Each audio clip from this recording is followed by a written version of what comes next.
Good afternoon, everyone. So I hope that you're all having a great afternoon, and we are now in the week 8 lesson, and this week we're going to work on comparison contrast essay, and we're going to learn about transition words. I'm also going to go over a little bit the week 9 forum, and I'm going to give you a preview of week 9 and 10 lecture. Good afternoon, Anil. How are you doing? I just finished grading your paper. I can't discuss it online, but are you having a good afternoon? Yes, absolutely. How are you? Good. And as usual, I've got to turn up the volume because I always turn it down for the other things that I use. And then Mm-hmm. it seems to be a weekly routine. Do you hear me better when I turn up my volume? I Or could hear you fine before that too. Oh, okay. So it's just on Hmm. my end that I don't hear you. Okay. Hmm. So anyway, so this week we're going to go over transition words. We're going to go over, briefly go over sentence structure. We're going to go over persuasive essay, and we're going to discuss a little bit of week 9 and 10. Now, for the rest of the class, there's a little bit of confusion. So for the rest of this class, week 7 and 8, we're going to be working on comparison contrast. So week 7 is like the pre-writing, first stage of the writing process. Week 8, you're going to write your rough draft. And then in week 9 and 10 is something else. And then week 11 is going to be the third stage of the writing process with the comparison contrast, in which we are going to do revision, because that's rewriting. And then the fourth stage is proofreading, in which that's week 12. So you just got to remember that week 7, 8, 11, and 12 is your comparison contrast writing process, just like we did for essay 1. And then all you got to remember is 9 and 10 is something else. Okay, that's the way the designer did it.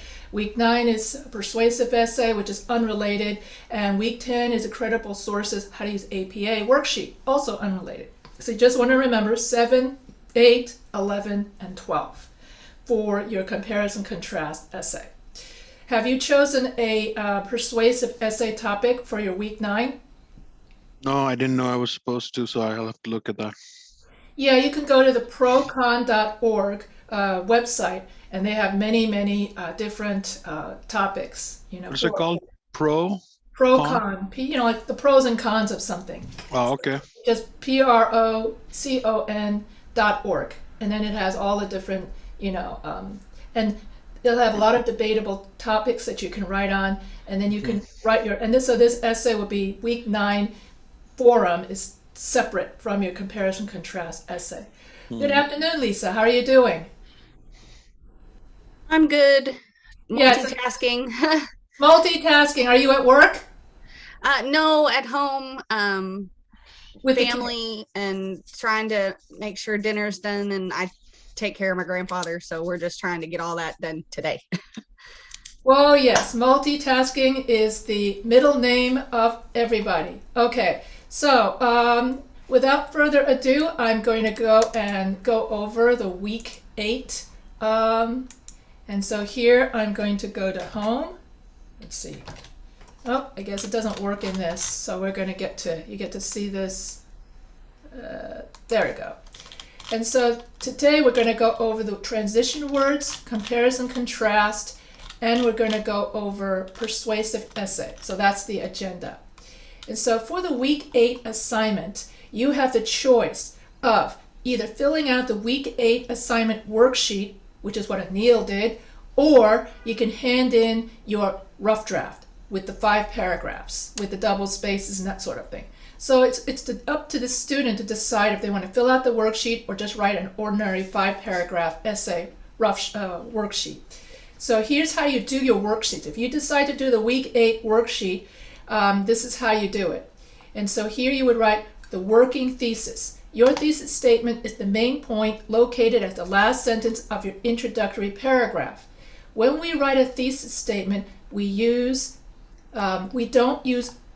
always use specific subjects, such as, my military experience gave me confidence, leadership skills, and taught me the skill of selfless service. Okay, that was someone's, but a more vague thesis statement would be such an experience and I'd be like, taught me A, B, and C.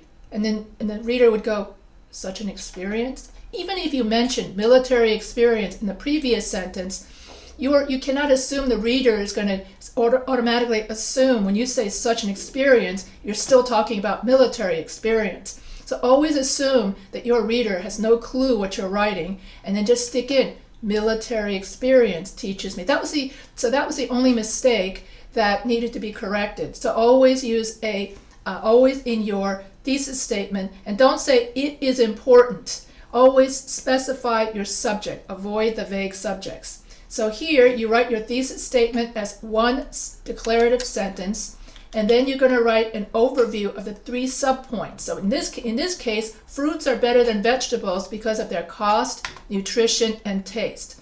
And so here you have the 3 reasons, and then here you have the overview of those 3 reasons becomes cost, nutrition, and taste. These 3 subpoints are what's going to be discussed in the body paragraphs. Then you have the actual body paragraphs, cost, taste, and nutrition.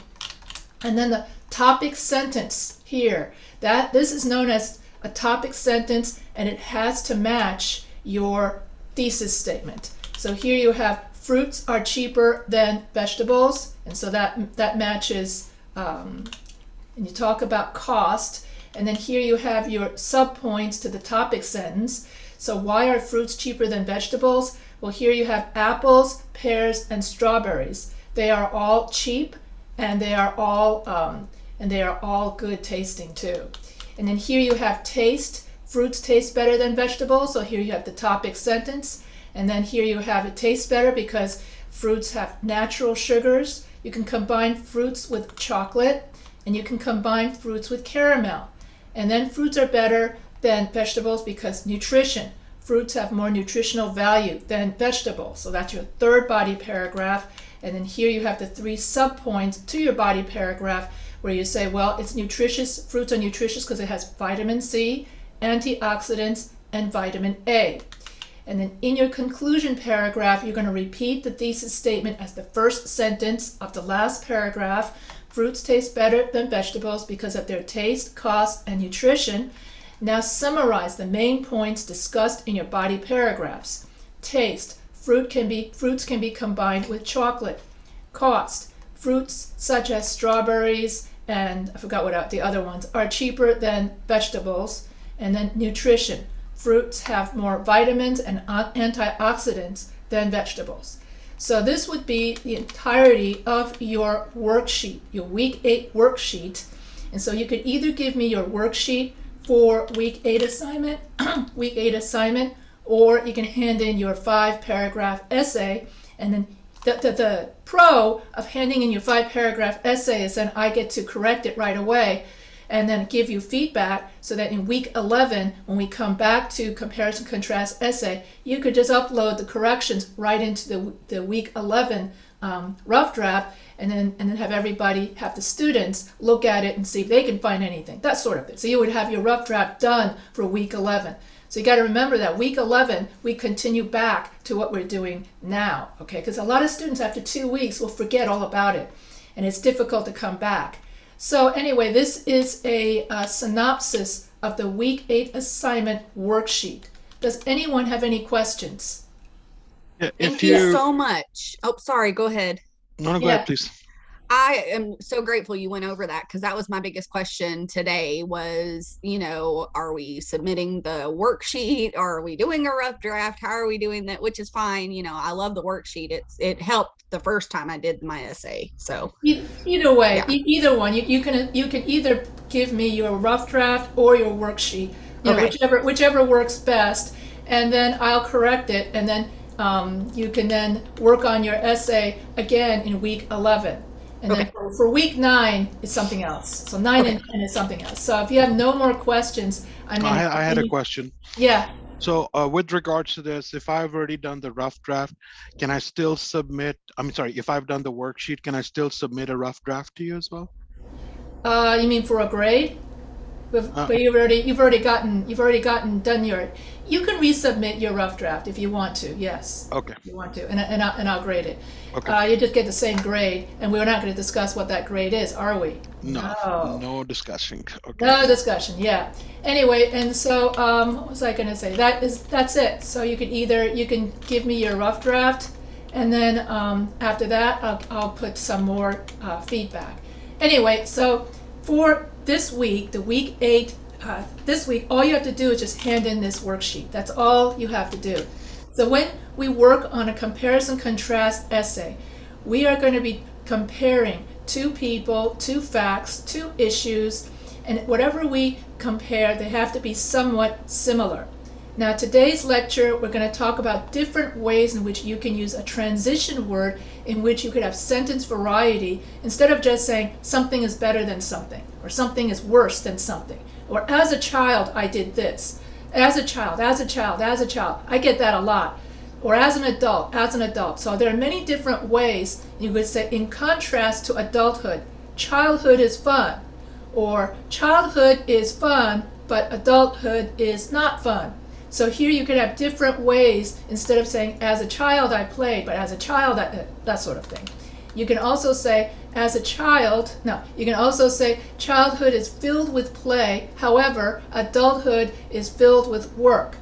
Or you could have, while childhood is filled with play, adulthood is filled with, so if you want to remember 4 different ways off the top of your head, you could just remember these 4 ways. That will give you a sentence variety in your comparison contrast essay. Here you have a simple sentence with a transitional phrase, in contrast to Mary's wealth, in contrast to childhood, in contrast to civilian life, military life is, but civilian life is, for instance. Military life is whatever, however, civilian life is. While military life is this, civilian life is that. You get the idea? Yeah. So you can have 4 different ways of saying it instead of saying, as a civilian, as a civilian, as a civilian, as a military soldier, as a military soldier. People use as a like so many times, like that's the only thing they know how to do. Instead, you could just remember, if you can't remember all the different transition words, at least you could just remember these 4 ways. Because this is a simple sentence, compound sentence, and complex. It covers all 3 sentence structures. Does everybody get that? Did you write it down? Okay. Yes. So what are transition words? Well, other names for transition words, if you're going to Google it, are conjunctive adverbs or adverbial conjunctions. So those are all the same thing. And so a transition word is an adverb. It tells you when, where, when, and to what extent an action or verb is done. Conjunctive adverbs, that is transition words, shows addition, comparison, contrast, example, summary, and time sequence by linking sentences and paragraphs together. Adverbial conjunctions add depth and coherence to the text. Oftentimes they act as transition words to help guide a reader through a writer's ideas, signaling a contrast or comparison or supporting an idea. Adverbs tend to end in "ly," but there are exceptions like today and now. The question is, when do we use commas with conjunctive adverbs? Conjunctive adverbs act as comma magnets. Normally, we use a comma when a conjunctive adverb, that is the transition word, is at the beginning of a sentence to signal a transition to another idea. So after all of these are the 4 different kinds of transition words in English. You have transition words of emphasis, addition, contrast, and order. And here you have, and after each of these words, notice how they all end in ly because they are known as conjunctive adverbs. And so after you write the transition word, then you're going to write yourself the comma, and then you write your sentence. So these are all of these, that's why they all attract, as well as that, and then comma, besides, comma, in addition, comma. This one is different. Not only, but also is slightly different than that. In addition to this, comma.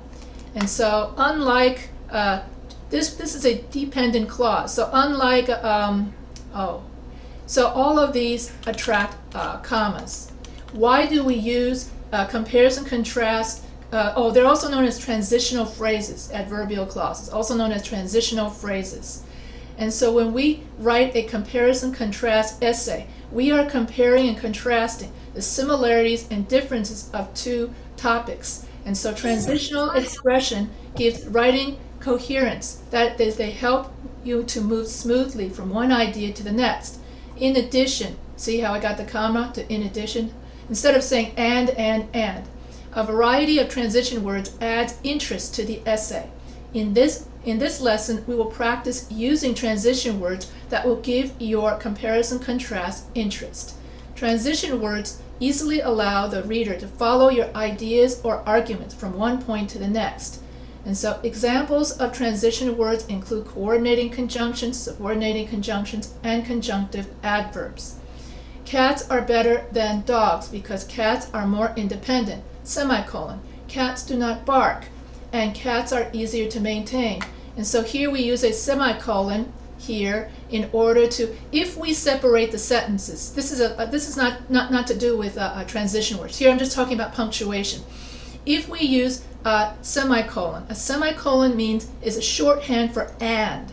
And so if we use a semicolon to separate the three sentences of our thesis statement, then this all becomes one sentence, one complete sentence. That's what I mean when I say that your thesis statement needs to be one complete sentence at the end of your first paragraph. And then if you can combine similar meaning or similar sounding independent clauses together with a semicolon, and then that becomes correct. And then you can combine them all together as one sentence. So that becomes your thesis statement. And so that way you cut down on simple sentences. If you use comma and comma, then it's more choppy because commas means a stop or a pause, whereas a semicolon means you're still reading on. Okay, that's the difference between and it makes your writing less choppy. So if you have something similar to say and you want to, no more than 3 sentences at a time. If you put 5 sentences or 10 sentences, it becomes way too awkward and clumpy. But in other languages, yes, we can combine semicolons with 10 or 20 sentences like French or Spanish. But in English, the most you can combine, whether it be a compound complex sentence or something that you're putting together with semicolons, the most you can combine is 3 sentences at a time in English. Okay, so English is different. So anyway, I do have a question on the sentence that you have there with the semicolons. After you say cats do not bark, semicolon, and cats are easier to maintain, it's okay to say and it not be yes, anything? the reason why you put and is it's right before the last sentence. We always put and when it's right before the last sentence. And good afternoon, Jamila. So how are you doing? Good afternoon. I'm fine. How about yourself? I'm good. So did you do all your comparison contrast assignments? We're finishing now. We did week 7. So last week we did week 7. What was that? We chose a topic. So Jamila, what's going to be the topic for your comparison contrast essay? That's what I was still trying to figure out. I didn't get a chance to do the we did the Wednesday and the Sunday assignment, you know what I mean? I did do the test, but I was trying to still figure out what was going to be my comparison. Right. So you have a lot of choices. You can write about adulthood versus childhood. You can write about dogs versus cats, Pepsi versus Coke. Whatever it is that you want to compare and contrast, you just have to remember to compare and contrast something that's relatively similar. And so what you could do is you could go to the week 7 forum, and I gave you a whole list, and you can look at the list and then you can decide which one interests you.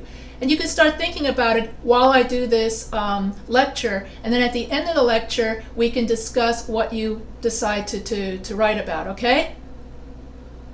Okay.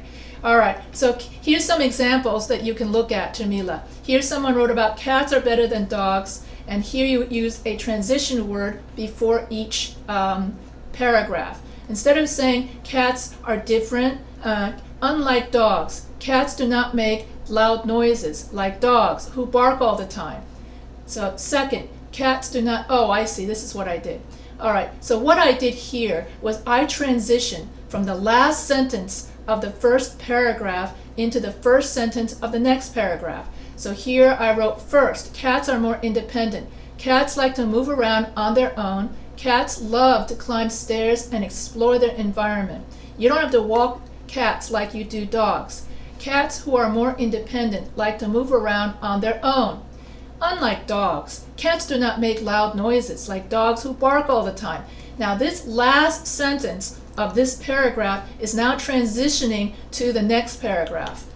Second, cats do not bark like dogs. Did you notice? It doesn't have to be this obvious, but but this is one way in which you can transition by briefly mentioning what you're going to talk about in your next paragraph in the last sentence of the previous paragraph. This allows you to flow from one paragraph to the next without suddenly, assaulting the reader with another topic. So as you transition from the last sentence of one paragraph to the first topic sentence of the next paragraph, you can use a transition word of similarity or a transition word of opposition. And so I will talk more about the different kinds of, did you understand how to do this kind of transition from one paragraph to the next? Did you know about that? No, okay. So here are some transition words of similarity. New Orleans attracts many tourists in the same way San Francisco attracts many tourists. Or you can say both New Orleans and San Francisco attract many tourists. So if you have the same predicate, you can just use both. If you have the same subject, you can use both. And so or you could use in the same way, similarly. Like San Francisco, New Orleans attracts many tourists. Just like San Francisco, New Orleans attracts many tourists. So I'm not going to read that. Likewise, in the same manner, by the same token. So it means just as. So New Orleans and San Francisco attracts as many tourists as each other, or each city attracts as many tourists as each other. That's another way of saying it. Now you got different transition words of addition. So other words for saying and. These are known as transition words of addition or additive transition words or additive conjunctive adverbs or additive adverbial conjunctions. Did you get all of that, or do you want me to type it out? You don't want me to type it out. Okay. So these, if you Google it, that's all the same thing. And so instead of saying and all the time, you would say furthermore. Ecuador ships out a lot of bananas, and it is an exporter of oil. And so here you would have to have your comma. Nobody noticed the mistake. So here you would have Ecuador ships out a lot. I'm thinking, you guys aren't remembering your fanboys from quiz 3. You should have caught that, you know? Anyway, Ecuador ships out a lot of bananas. Furthermore, moreover, likewise, in addition, also, it is an exporter of oil. Notice that if you have a transition word, you can use either a semicolon. You could either do it this way. All right, that's up to the writer. You could do it like this. Furthermore, it is an exporter of oil, but it's read differently by the reader. The reader would be reading, Ecuador ships out a lot of bananas. Okay, pause. Furthermore, it is an exporter of oil. So if you put a comma there, you're putting more emphasis on furthermore. Furthermore, it is an exporter of oil. If you put a semicolon there, semicolon, it's read as one sentence, and then this doesn't necessarily have to be capitalized. So you would say, Ecuador ships out a lot of bananas. Furthermore, it is an exporter of oil. Do you see the difference in how I read it? This is known as writing stylistics.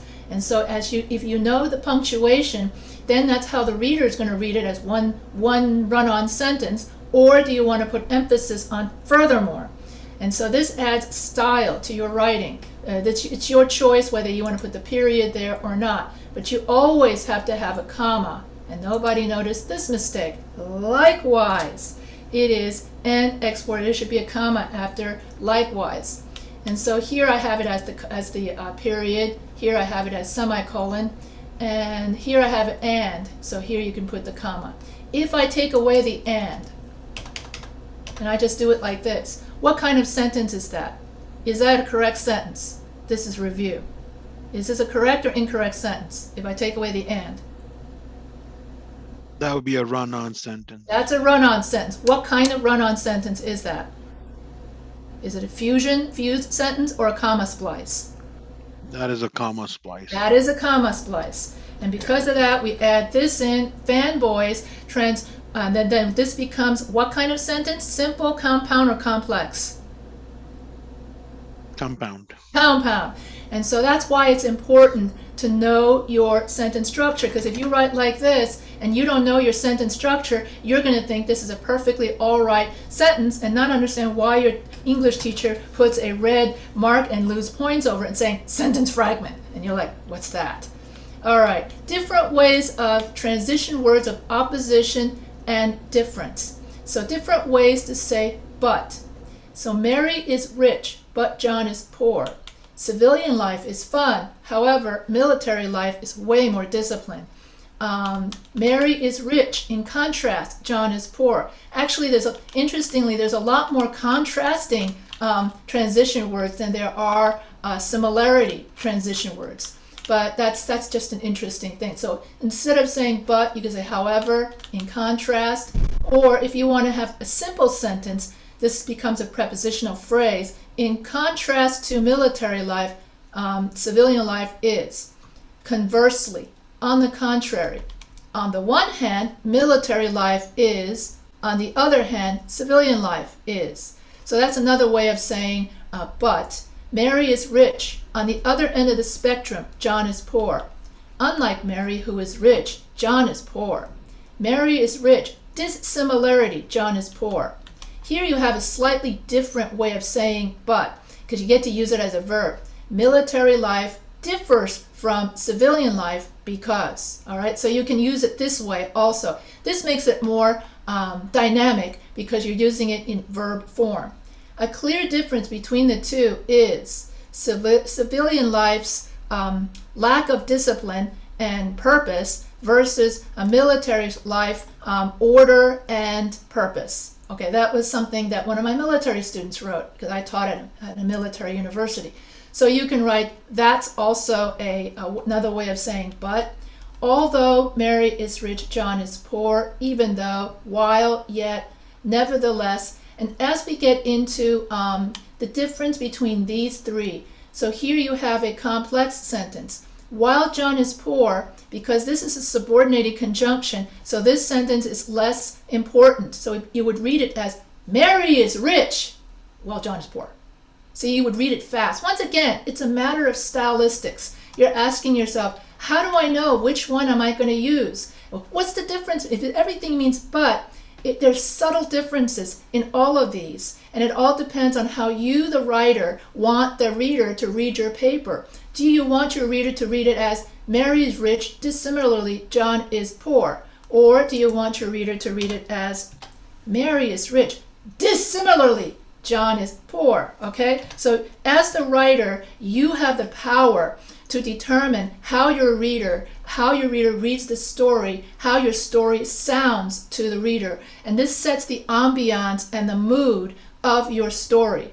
Do you want it to be choppy, dynamic? Do you want it to go really fast? When you want a fast story, we use a lot of semicolons, exclamation marks. If we want it to be like sudden, sudden, sudden, sudden, we use a lot of simple sentences and periods. So if you want to have a lot of pause, then you have a lot of commas. Do you understand how punctuation also sets the mood and the speed at which you write your paper? Yeah, this becomes much more apparent if you're going to write a suspenseful story, okay? You need to know your punctuation. Unlike Mary, John is poor. Compared to Mary's wealth, John is very poor. So compared to military's discipline, civilian life is very undisciplined, for instance. Okay, so that's how you would use that one. Do you need me to give examples of how to use these or anything like that? No, it should be all right. Could you do one more? No, we're good. I need one more. One more time? Okay. What is it? Mary is rich, but John is poor. So here you have two equal sentences. So if you want the reader to read each sentence the same, Mary is rich, but John is poor. There's no difference in the meaning. Then you would use but. If you want Mary is rich, however, John is poor, it's still got equal meaning, but here the however gets a lot of emphasis. So then you would use the transition word of opposition. And then here, same thing, because this is also a transition word of opposition. In this one, in contrast to military life, Mary, this is all the same, because this is all one simple sentence. You have a prepositional phrase, and then you have another, and then you have your independent clause. Okay, that's like at the store is a lot of groceries or whatever, and so Mary is rich. Conversely, John is poor. And so childhood is fun. Conversely, adulthood is full of work. Childhood is filled with play. On the contrary, adulthood is filled with work. On the one hand, adulthood is filled with work. On the other hand, childhood is filled with play and joy. Unlike adulthood, which is filled with work and worry, bills and jobs, childhood is filled with play and fun and joy. See, and you can also use three adjectives. Notice how I use three adjectives for that one. You can use three adjectives for that one, and then you have parallel structure, okay? Then it sounds really good. So unlike childhood, which is at three adjectives, and then adulthood is, and then you can have three adjectives. And remember, if you use three adjectives, you have to put commas in between the adjectives as well. And then childhood differs, the fun of childhood differs from the work, the slavish work of adulthood. Okay, that sort of thing. Is anyone doing adulthood versus childhood? Are you doing cats versus dogs? Because I can change it too, because I've done it so many times. Even though cats are independent, dogs are more affectionate, or something like that. Or cats are more affectionate while cats are more independent and not as affectionate. Some people wrote that in their essay. I disagreed, but anyway, cats are more independent while dogs are more dependent, something like that. Because dogs, you gotta walk them. While dogs need to be walked, yet cats do not need to be walked. Cats are independent. Nevertheless, dogs are more dependent because you gotta walk them. Unlike dogs, cats are independent. Okay, do you get it now? Is that good? Okay. So here you have more transition words, more examples of how you would use transition words in simple sentences. So in simple sentences, similar to New Orleans, or just similar to dogs, cats love their owners. Just like dogs, cats love their owners. So all of these are all simple sentences. And here you have different from dogs, and this is a transition word of opposition. Different from dogs, cats do not need walking. Or compared to dogs, cats seem cold and distant, that sort of thing. And so I gave some, examples. I actually wrote it out. Unlike adulthood, childhood is filled with free time, fun time, and no responsibilities. In contrast to adulthood, childhood is filled with that sort of thing. So you can, if you're doing a childhood versus adulthood essay, you can use all of these, all right? And transition words and compound sentences is just but, yet, and nevertheless, all right? Transition words of opposition. And so you got to remember to put in your commas in between your childhood is filled with free time, comma, yet adulthood is, there should not be another comma. That didn't look right. I knew there was something wrong with that. Yeah, that's right. Childhood is filled with free time, comma, yet adulthood is filled with. That's a difference. If you have a transition word, then the comma comes after the word. But in fanboys, the commas come before the word. So that's something you have to remember. See, the commas come after the transition word. So here you have more, here you have a compound sentence, and there's different ways of saying and, different ways of saying similarity. These are all compound sentences with a transition word, and more. These are transition words of opposition with compounds. So Mary is rich, however, okay, and we went over all of this.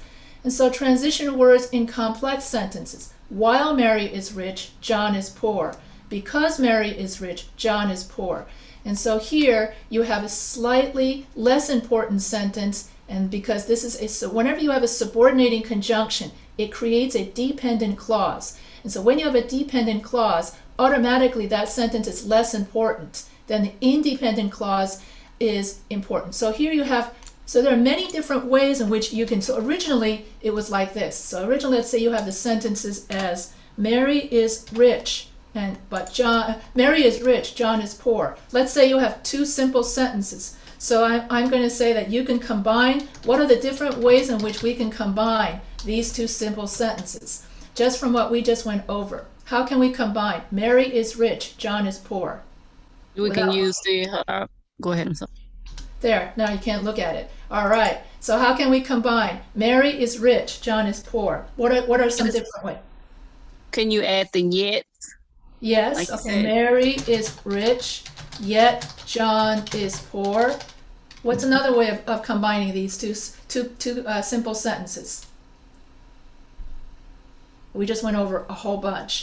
We can do however. Yes, we can have Mary is rich, however, John is poor. What else? In contrast to Mary's wealth. Yes, in contrast to Mary's wealth, John is poor. Or in contrast to John's poverty, Mary is rich. You can switch it around as well. You don't always have to put it in the same order either. So what else? We'll just do one more. What else? Mary is rich. On the other hand, John is poor. Yes, Mary is rich. On the other hand, John is poor. You guys got it. So you guys have many different ways, or I had one that I was going to use. Unlike Mary, that's similar to in contrast. Unlike Mary's wealth, John is poor. Mary's wealth differs from John's poverty in many ways. That is, if you want to continue the sentence, because, or something like that. So there are many different ways that you can combine it. And then I'm going to just bring this back up. And so here you have many different ways. And you can also use, what you guys missed was, you can use a subordinating conjunction. Although, okay, remember our Anubis. Although Mary is rich, John is poor. So don't forget your complex sentences. Or you can say, Mary, who is rich, while John is poor, lives in England. So here I combine 5 different sentences in a compound complex sentence. Okay, I'll go over that. That's a week 12 thing, yeah. So there are many different ways to combine simple sentences. So that way you don't have many different simple sentences together. Mary is rich, whereas John is poor. That also means but.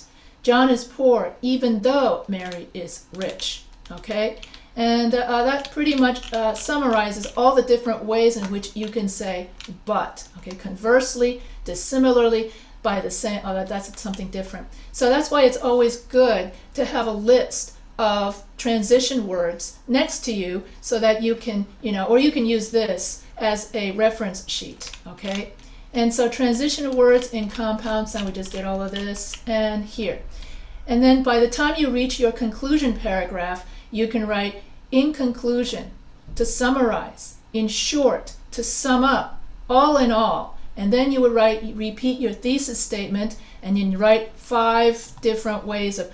You can also use these summary transition words right before the last sentence of in your body paragraph. So your body paragraph should have about 3 transition words, one in the beginning, one in the middle, and one towards the end. You don't need a transition word after every single sentence, okay? 2 or 3 per paragraph is typical. And so in other words, how many times you use a transition word every time you're going to suddenly switch gears and talk about something else. That's basically what we use, transition words, so that everything flows.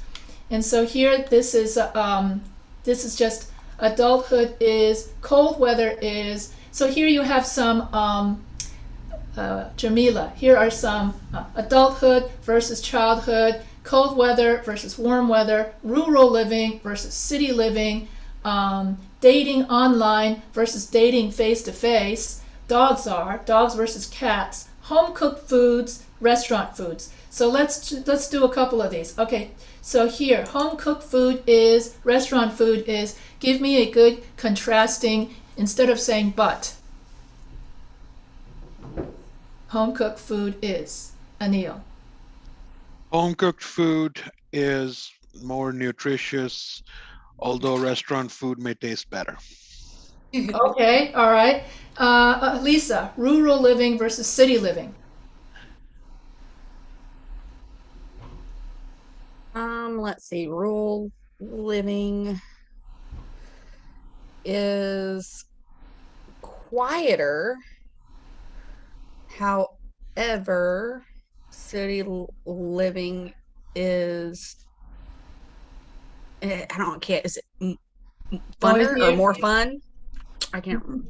Noisier, more fun. Okay. Yeah.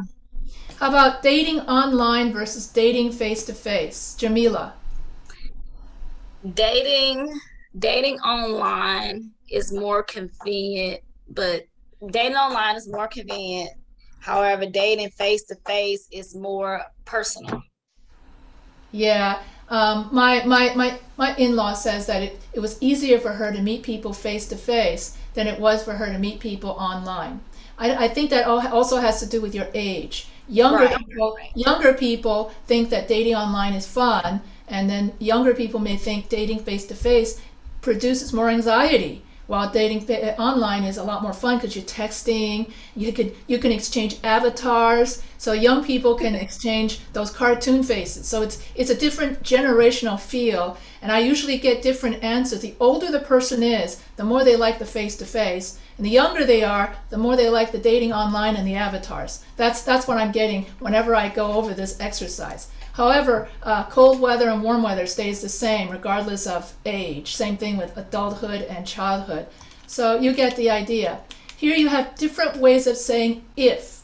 So these transitional phrases present specific conditions or intentions. So here you have different ways of saying if. John always knows where the emergency exits are to leave the building in case of a fire.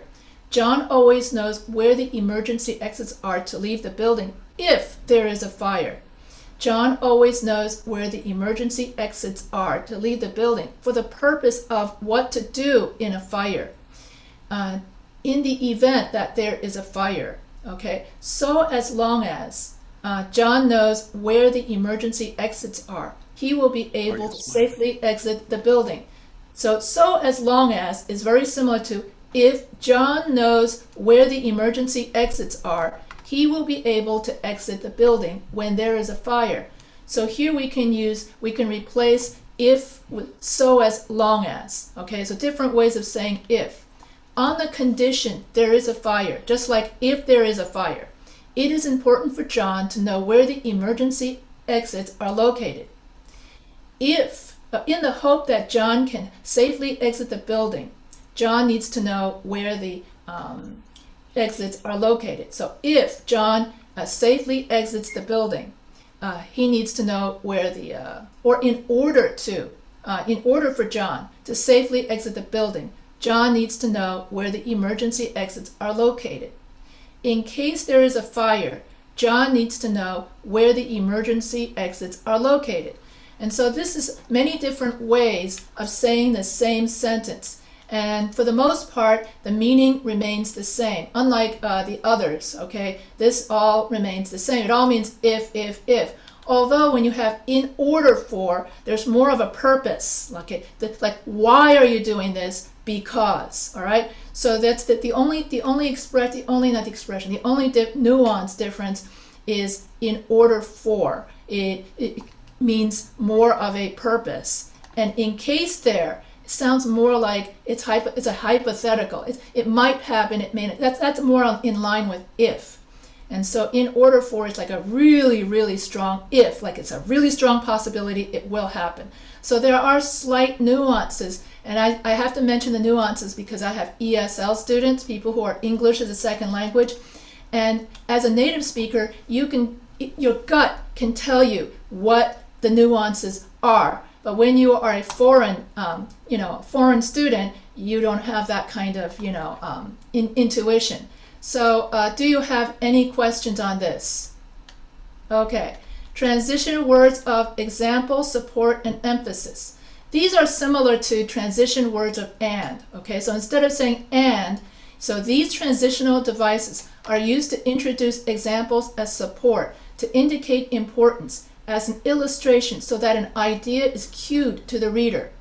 Many people are not aware of the seriousness of COVID-19, and this lecture sheet was written in July of 2020. So this is dated, but of course by now we all know COVID-19 is serious because it's killed 900,000 people. But at this time when I wrote this in, I think it was July of 2020? Yeah. So at that time, not many people were aware of the seriousness of COVID-19. For example, students at USC were caught having large parties, not wearing masks or social distancing. And many people, in other words, to put it differently. So these are all, for example, in other words, to put it differently, are all different ways of showing examples, support, emphasis, and different ways of saying and, as an illustration. To put it another way, for this reason, students at USC were caught. In other words, they didn't know that COVID-19 was serious. So for that reason, they were still having parties. For instance, in fact, they were still having parties. As a matter of fact, they were still having parties. And so in 2020, before the vaccine, you were supposed to social distance. And so these are all different ways of saying, for example, and different ways of saying support and emphasis. All right, and different ways of saying especially. Is that clear? Yeah? For this reason, for instance. And then different ways of saying then. So instead of saying then, thus, accordingly, therefore, henceforth. And so, different ways of saying so. Okay? This is different ways of saying, instead of saying Jack studied hard so he could get good grades. So. A lot of students in this class use so too many times. And so instead of using so, you can use therefore, as a result, under those circumstances, in that case, and for this reason. Okay, so John studied hard, therefore he got a good grade. Instead of saying John studied hard, so he got a good grade. As a result, he got a good grade. John studied hard under those circumstances, he got a good grade. John studied hard, in that case, he got a good grade. And for this, it sounds much better than so, doesn't it? Huh? When I say for this reason. And also you can use John studied hard, then he got good grades. Consequently, he got good grades, hence and accordingly, he got good grades. All right? And so these are all different ways of saying so and different ways of saying then. Okay? And here you have different ways of saying also and different ways of saying in conclusion. And so here you would write all of these either as the last sentence of your paragraph or in your conclusion paragraph.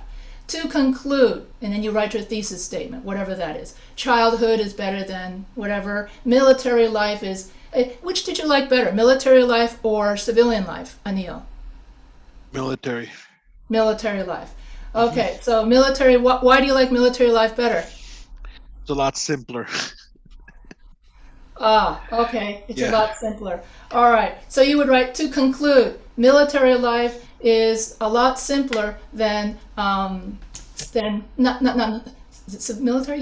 Than civilian life. So in the final analysis, in conclusion, There's different ways of saying in conclusion. To summarize, as can be seen above, given those points, in the long run, as has been noted, in conclusion, in short, and that about covers all the ways in which you can say therefore and in conclusion and that kind of thing. So this would be the last in the last paragraph of your essay. Now, many different ways of saying, here you just have adverbs of time. So transition words of time, chronology, and sequence. These transition words, like finally, have the function of limiting, restricting, and defining time. They can be used either alone or as part of adverbial phrases, expressions.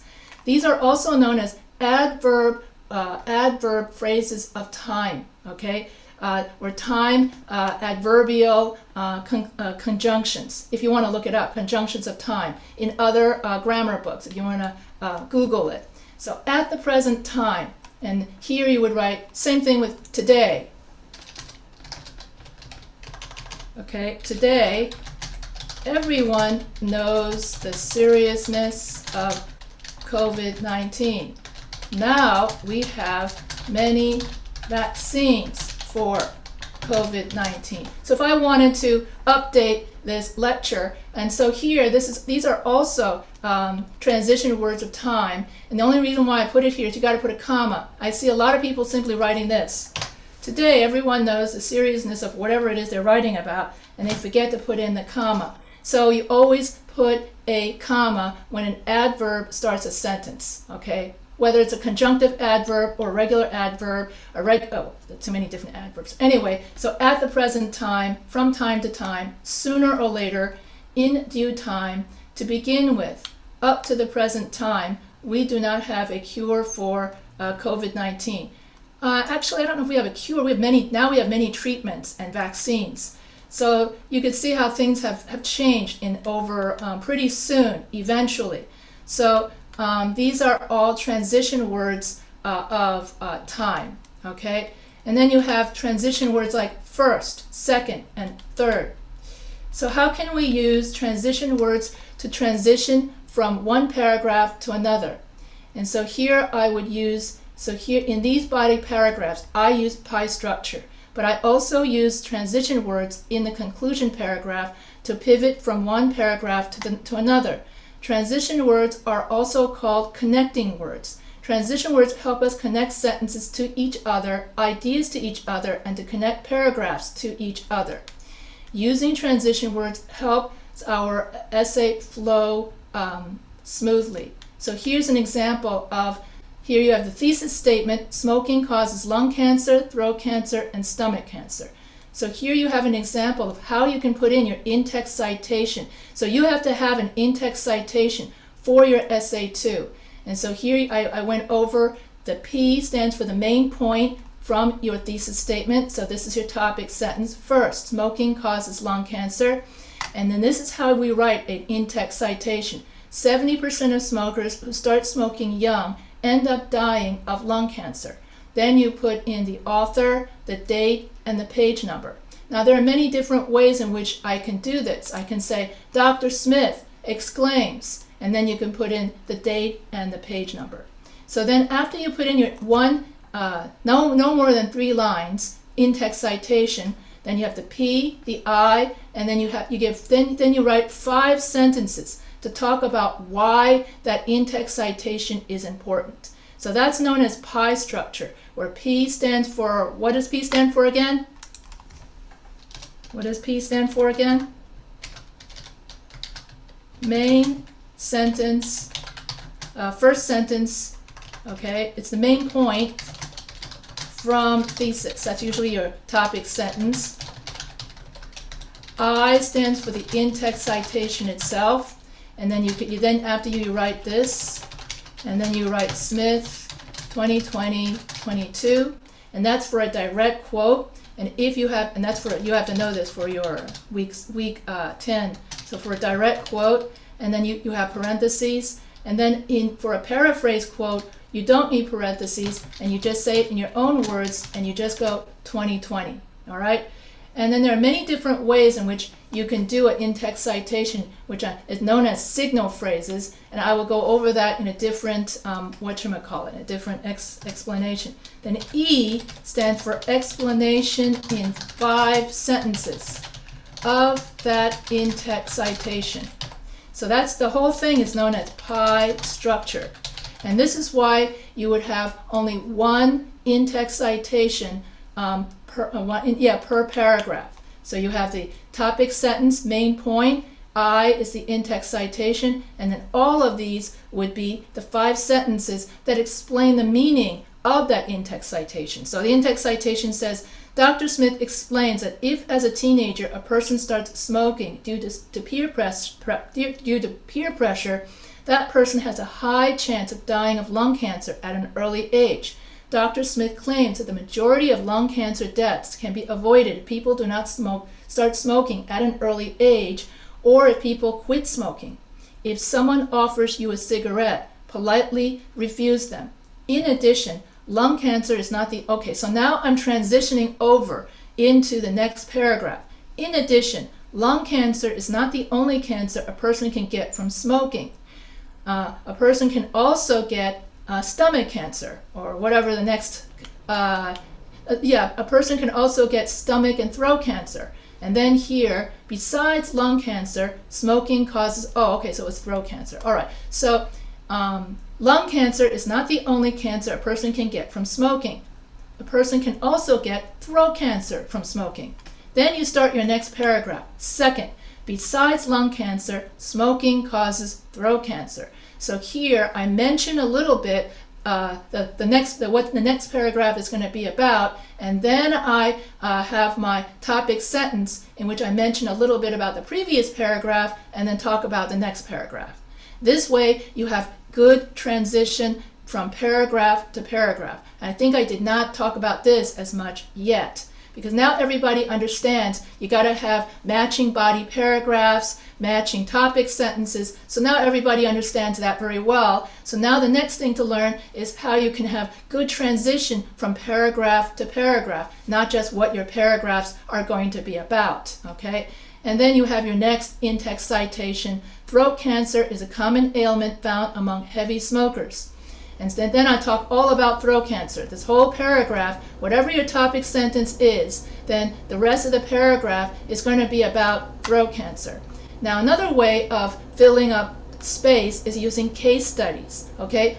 Betty ended up with throat cancer. Smoking destroyed her throat so badly that she now has to breathe through a tube. Dr. Smith treats patients like Betty all the time. And he warned young people not to take up smoking, and he warned adults to quit smoking as soon as possible. Finally, the last kind of cancer a person can get from smoking is stomach cancer. So here I'm pivoting to third, the most serious kind of cancer is stomach cancer is caused by excessive smoking. So you leave your most important, whatever it is, last. First, second, and then you build up to the suspense. Just like when you write the story, when we did the narrative, when I said that the main climax is in the fourth paragraph. Well, when you write your essay, the main important point is in the fourth paragraph because you're building up to that paragraph. And then after that, you have your conclusion paragraph, which I didn't put in this one. But if I'm going to write a conclusion paragraph, then I'm going to use in closing or in conclusion, all in all. All of those conclusion transition words that I showed you up top, which I'm not going to do again. Then you repeat the thesis statement. Smoking causes lung cancer, throat cancer, and stomach cancer. Stomach cancer. And then you're going to write 5 sentences. You don't need to add another in-text citation in your conclusion. All you do is you write the takeaway lessons from, in other words, the most exciting parts of each of these paragraphs is what you write in here. Most likely you're going to write about Betty and how she's got throat cancer, stomach cancer, all kinds of cancers because she smoked. And if you look up, I think if you can YouTube Yul Brenner, and you can see his last, Yul Brenner. I think that's his name. I don't know if I spelled that right. Yul Brenner. and he was an actor, and he did one last commercial right before he passed away, in which he has a tube in his throat, and he was telling people not to smoke like he did. And he was when he was young, he was so good looking. But I know that's not interesting to guys. So anyway, if you wanted to look that up, you could see his last commercial.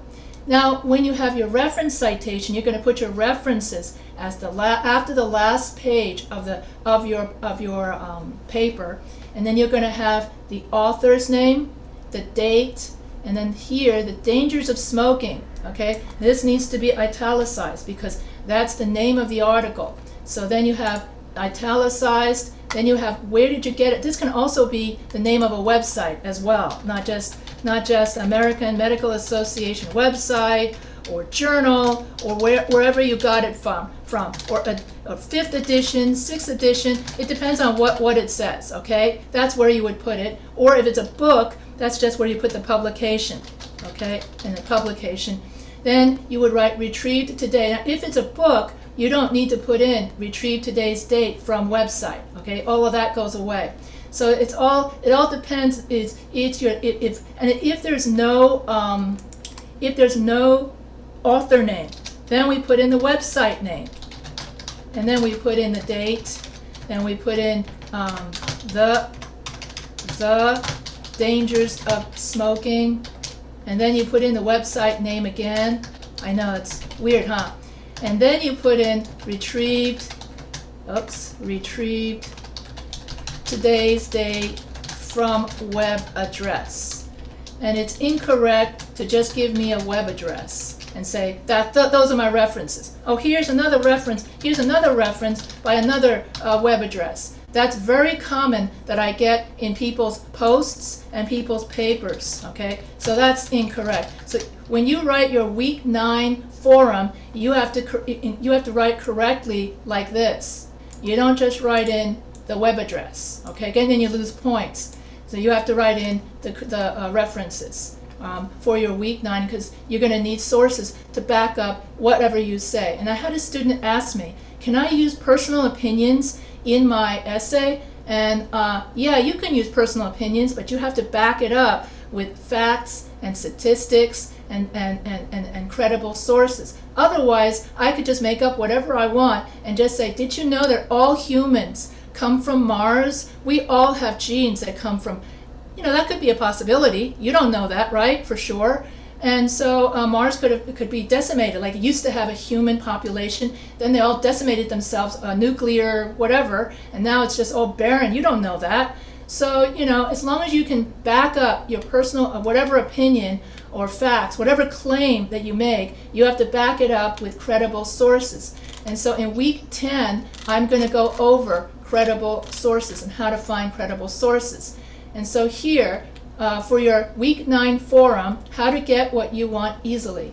In a persuasive argument, you want to convince the reader of your point of view on a controversial topic and that your point of view is correct. And then you have to use counter arguments and rebuttals so that your argument is fair and balanced to avoid bias and fallacies. Okay, so I'll go over all of that in much more detail in the week 9. What is a persuasive essay? This week I'm just going to go over just enough so that you can start thinking about another topic for your week 9, because that is a totally different essay. Like I said, week 7 and 8 is 7, 8, 11, and 12 is your comparison contrast essay, and then week 9 and 10 is something else, and this is the something else. And so here, when we write our persuasive essay, this is for week 9, you're going to have the same thing as you have in all your essays. You have the hook, background information, definitions, and then you have your thesis as the last sentence of the first paragraph. And then each body paragraph will have a topic sentence, which reflects the main idea of the paragraph, links back to support the thesis, and only one point to support your thesis per paragraph. Then you're going to have evidence from a reliable outside source, not your own opinion, that supports the main idea of the paragraph. Analysis shows how your evidence supports your argument and builds your argument. And then in your conclusion, you're going to tie up the essay, briefly sum up the main point, establish the so what. In other words, what takeaway lessons does the reader get from reading your essay? And then bonus, give the reader food for thought. So that's their conclusion. Each paragraph needs to have 5 to 7 sentences. And for the forums, you don't have to worry about if you got the double spacing or indenting. That's only for if you're handing in your final draft or your rough draft. But for the forum post, don't worry, you can just cut and paste your persuasive essay post right into, and not worry about that kind of indenting and stuff like that. A lot of students did. And so here you have your thesis. Okay, this is the main idea in your argument, is your thesis statement. And then you're going to have your body paragraphs, topic plus evidence, topic plus evidence, topic plus evidence. This came from the Arizona State University, and so I loved what they did. Here's some examples of what one student wrote in from previous week 9 posts. Parents should spend more time with their children. In nowadays, where most mothers are engaged in full-time employment, supplementing their family income, children from a tender age are left in the care of babysitters. Besides financial restraints and a need to keep up with peer pressure, parents of young children should spend more time to be with their children, to be role models for their children, and to teach them good morals. So I italicize this because he actually has a good thesis statement with 3 reasons. Then she wrote, good role models are a very beneficial and important part of life. Positive role models in the lives of children are not only beneficial but very important. So this is a good thesis statement that refers back to the thesis. And so good role models instill goodness, character, behavior, perseverance, and respect. Parents know what is good for their children and can tell what is right and wrong on their behalf. And so here, second, I'm not going to read the whole thing. Positive reinforcements are also good for children, and also teaching children good morals. So those are all good. Those are all reasons why parents should stay home more with their children, to teach them positive role models, positive reinforcement, and teach them good morals. Those were his 3 reasons. And then what is missing from his, when he did take stuff from other people's, they instill, okay, so he meant good role models. Where did he get that idea from? How does he know that good role models instill goodness of character, behavior, perseverance, and due respect? His source is missing. His source is missing. We don't know where he got this from. So obviously you have to put in Smith 2020 and then the page, if there is a page number. And then he needs to put in his beginning parentheses, if this is not a paraphrase quote, if he got it from somewhere. Usually if something is 25% of people will die of lung cancer, where did he get the 25% from? That also. And so for medical facts, like if I say taking Tylenol will have side effects such as getting a headache, how do you know that?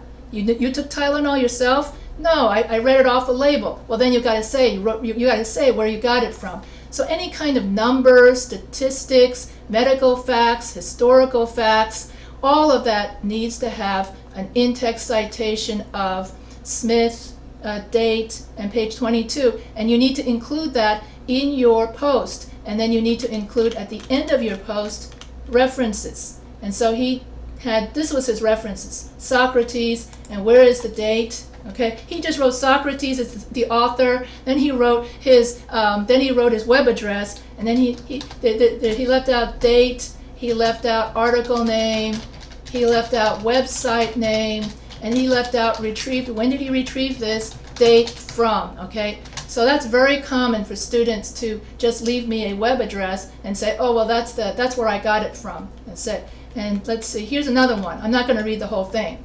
The average American spends $1,200 a month on prescription drugs. And if the person has cancer, that cost can go up to $10,000. And he did not include an in-text citation. So another thing is, if you're going to include any kind of numbers, you have to have author, date, and page number. Now this person has the cost of medical marijuana is $200 to $400 a month. How does he know that? Unless he goes and buys it. So where is the in-text citation? So you get the idea, okay? And studies from marijuana.org, and what was the year, okay? You can't just say research shows that marijuana can cause nausea. You got to have your date here. So 2020 or something like that. And then who did the research, okay? And so Dr. Smith, 2020, from marijuanadoctors.org. That's complete. Shows it can aid, that marijuana can aid in nausea and vomiting, stuff like that. So here's another one, according to who, okay? So he says research shows that marijuana should be legalized or whatever, okay? So those are some of the examples of mistakes that I see in people's papers.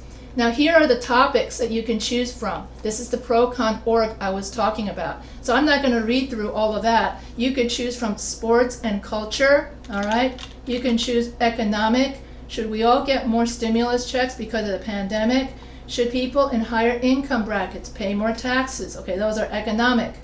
Education. Should students be forced to wear masks in school? I've got a new one. Should parents be allowed to watch a teacher teach, have a camera in the classroom? That's the newest one, okay? Is teachers have to wear a body camera, and then so parents can tune in whenever they want to watch their kid in class. That's and of course the teachers. Ridiculous. Yeah, and of course, and another one is, should teachers have guns? Okay, so that way when a shooter comes in, the teacher takes the gun and shoots the shooter. That's another one that came after the Parkland shooting. That was very trending. And so those are the two things. That's this is an older version. That's why it doesn't have anything of Putin. Should Putin be invading Russia? It doesn't have anything, it's kind of old. Should students learn cursive writing? Should class rank be abolished? All of that. Should SAT be abolished? Are vaccines ethical? Should people get vaccinated at all?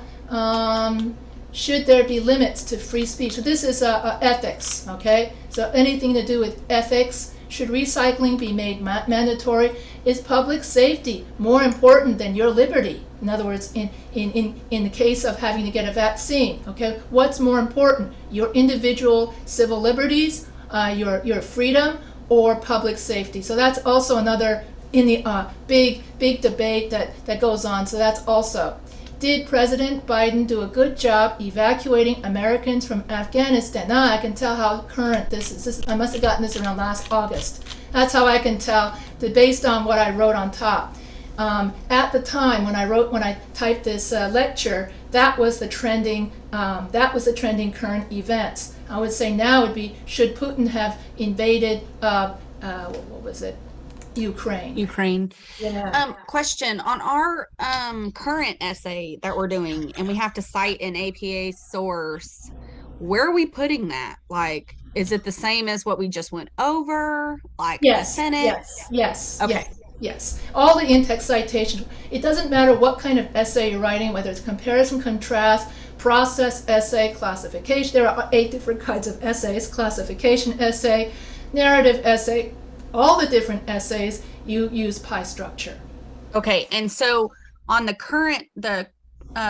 compare and contrast essay, is it just one time that we do that, or for each paragraph? You just have minimum of one time. So you can have for this one. For this one, yeah, you can have as many as 3, or you can have as little as 1. So that's up. Okay. That's up to you. And then here's another one. Who did a better job with handling COVID-19, Trump or Biden, and why? Should the minimum voting age be raised to or lowered? Should Puerto Rico be granted statehood? So all of these are all politics. Here's a should dreamers be granted U.S. citizenship? Okay, so all of that that's also very controversial. Health, okay, and so I had some for, are COVID-19 vaccines safe? Were they produced too fast? What's the best way to reduce the spread of Ebola? Should you be forced to take your vaccine or be fired? That goes under unethical. I have that already.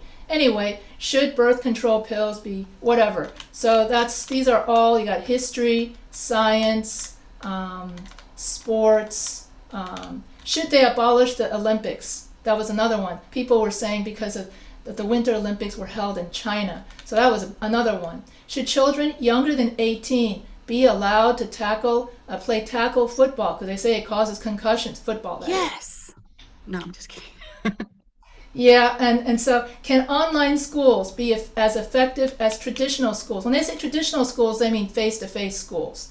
Do violent video games encourage players to be violent in real life, especially if you're talking about kids and they can't differentiate? Some kids cannot differentiate reality from, so there are some people like that. Was Steve Jobs a visionary or just a great marketer? Which 21st century had the largest impact on society? Okay, I would think the invention of the computer maybe, but I'm guessing. Should Facebook have done more to protect its users? And so on and so forth. And that's it. So that means that this is the end of my week 8 instructive session. And then next week, I'm going to go over different kinds of persuasive essays. And I will also show you how to use a counter-argument paragraph and a rebuttal paragraph to avoid bias. For we avoid bias by telling both sides of an issue. We can strengthen our argument by adding what the other point of view is in the counter-argument paragraph. So then when we rebut or respond to the other side by arguing our side of the argument, that helps us avoid the cherry-picking fallacy. Many news stations these days are guilty of cherry-picking fallacy. That means they only tell one side of the story and they cherry-pick what they want. When you report the news, you're supposed to report everything, both sides. So when you do that, it's very boring to report both sides. If you were to watch the older news like Walter Cronkite on YouTube, it's not at all exciting because Walter Cronkite used to say just everything. He read off a sheet. He wasn't on anybody's side. He just read it off a sheet. And these days, all the news stations, you got to take a side. Either you're for Biden or against Biden, or you're for this or against that, and it's all for ratings. And so that what happens when you do it lopsided like that is it becomes media bias. It doesn't matter if you're for Republicans or if you're for Democrats. All that matters is you're only telling one side of a story, which makes it a fallacy because you need to tell both sides of a story in order for the argument to be fair and balanced. And so a cherry-picking fallacy means that you cherry-pick only certain facts while ignoring the other side. So we're going to go over that more in week 10. That's more of a week 10 credible sources. And then in week 9, I'll go over 3 kinds of persuasive essay. The first kind of persuasive essay is the position paper, where you simply take a side. You take a position on a topic, and then you validate that topic with your body paragraphs. The second kind of persuasive essay is a call to action persuasive essay, where you have a social injustice and you call to action the people to do something about it. Martin Luther King was very good at doing that. Call to action people to see the injustice of racism in his I Have a Dream speech. Okay, so that is the best call to action persuasive essay that I think use as an example. The third kind of persuasive essay is the problem solution persuasive essay, where you present the problem and then you present your solution. So that's used very common we went over this in business communication, in business proposals and research proposals and science papers. And so that's what I'm going to go over in next week's What is a Persuasive Essay lecture. In the week 10 lecture, I will go over in detail how to avoid fallacies by having credible sources. I will tell you the different kinds of non-credible sources, that is fake news, and how to avoid non-credible sources like Wikipedia from creeping up in your paper so that you can write a credible, professional-sounding paper. And I will go over a lot how damaging non-credible sources and bias is to your paper. And so a fun topic for discussion in the week 10 lecture is the prevalence of media bias. So you can look that up yourself, media bias. And start thinking about what you want to write about for your week 9 post. This is the very last sentence of lecture notes. This post is totally different from your comparison contrast paper, and you can go to procon.org for your week 9 topics to write about. And so that ends this particular, 27 pages. That ends this week's week 8 instructor session. Now, if you're interested in a copy of these lecture notes, you can always email me. Usually when it's not quiz time, people are not as interested in the lecture notes. Are any of you interested in the week 8 instructor lecture notes? I am. Yeah, me Very too. interested. Very Okay, interested. okay. So I will send you, then you have your own reference section as to, you don't have to say, as a child, so, and, but. And, you know, I read the same plus I read the same topics class after class after class. So, you know, how many childhood versus adulthood papers I've read. But you know, I've read so many that's what when I'm sleeping, I'm actually thinking about it. I don't know if you know, I used to work in the post office, and I used to dream about the zip codes, because I would look at the zip codes all day long, putting in the mail. This is before email. We had to put the mail in the post office, and when I was sleeping, I would actually see the zip codes in my head. Just like when I was working at a grocery store at Christmas time, and they play the same Christmas music 8 hours a day. You got to work in that grocery store. It's bad enough if you're just shopping there, but if you're the cashier and you have to work there, hear this in my sleep. I used to hear it also. So I was so glad when Christmas was over. Anyway, do you have any questions about anything? No, you answered all my questions. Okay, so Lisa, yes, go ahead. So with regards to the week 8 essay, Yeah. our essay right now, does it have to be, I'm a little bit unsure about that because I'm confusing myself, I guess. Is it going to be a position essay, or are we doing? You know, all of these rhetorical styles overlap each other. So as soon as I say that childhood is better than adulthood, I'm taking a position on it, and I am writing a persuasive, take a stand, comparison contrast essay. I am writing both. Do you understand how all of these styles overlap? And in other words, you can have many different styles. They're not all separated. I only separate them for teaching purposes, but in reality, they are all intertwined together, and that's what makes the writing interesting. I mean, for example, like you read my topic points on my essay, which is military life versus civilian life, but I didn't talk anything about civilian life. All my bullet points are about military life. So does it have to be, okay, in military life, this happens, versus in contrast to this is what happens in civilian life? Is that how it's supposed to be presented? Yes. If you're just going to write only about military life, that's a persuasive essay. If you're going to compare and mention civilian life and military life together in one essay, that's a comparison contrast essay. That's the difference. So I have to differentiate between the two in that essay.